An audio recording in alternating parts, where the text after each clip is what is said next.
And we're back. While Canadians are exploring Bitcoin as a path to freedom, our political elites see it as a threat, and they're not shy about saying so. From Trudeau's dismissals to Mark Carney's open hostility, it's clear Bitcoin is not a part of their vision for Canada's financial future. They see it as a threat to their control, and quite honestly, they're right.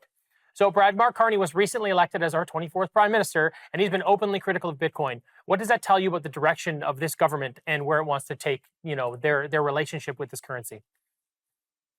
Well, I mean, it's pretty clear from Mark Carney's book, Values, and the crowd of central bankers and economists that he hangs out with that sort of have this consensus that we must do whatever we possibly can to transition the global economy over to net zero and green energy, and keep the oil and the gas and the gas in the ground and all that stuff.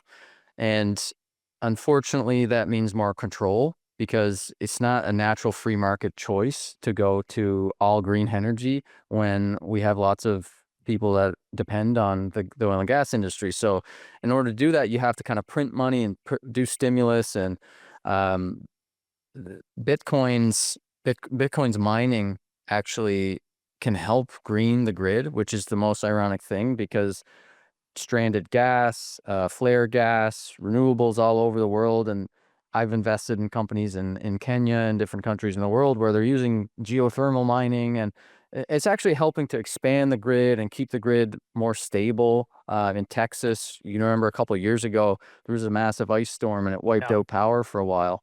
Bitcoin miners actually started doing this demand response thing where they would just turn off whenever there's a spike for demand and power, because Bitcoin miners are able to turn on and off, unlike compute and data centers and things that can't just turn off. Right. So there's people that have this view like Mark Carney that, like, we need to go 100% renewable as fast as possible. They want to be able to control what you do with your money and control what businesses choose to do with their money.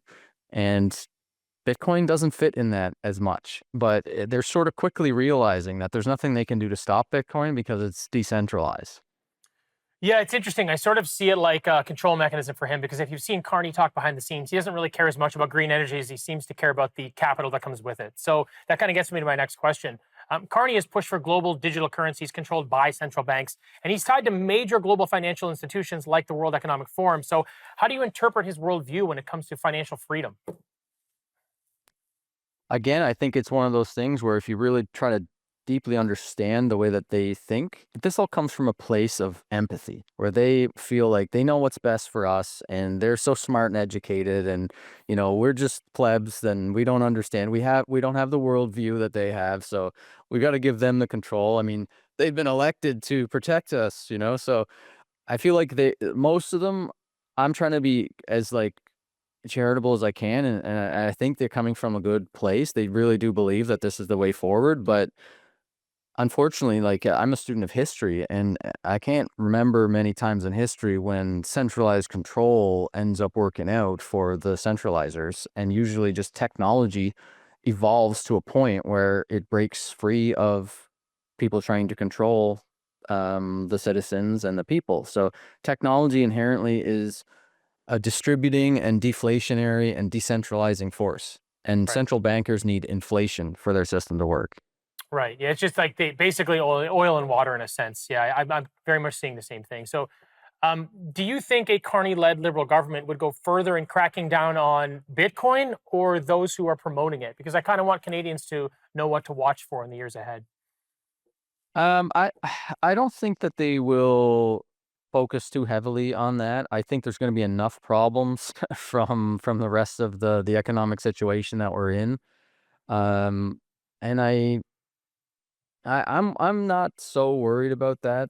Um, if they had have gone further with the trucker convoy stuff, if they had have pursued it more, if they got a lot of flack from wealthy people and businesses when they started freezing bank accounts, Yeah. and capital started to fly out of the system, and you could see a lot of capital exit from Canada when they announced those measures. So I feel like they've kind of figured that's not smart to pull those levers much anymore. So you think Bitcoin's essentially safe in this country? Would that be your assessment? A couple years ago, like 3, 4 years ago, I would have figured that there is more risk, but now Yeah. because you're seeing countries like Bhutan, the Kingdom of Bhutan, and El Salvador, and even the United States recently announced the strategic Bitcoin reserve and protection of self-custody rights, Right. and it's completely legal to own Bitcoin in Canada. So I don't think that they're going to be able to make a case for that. Well, that's good to hear. Okay, we'll be right back.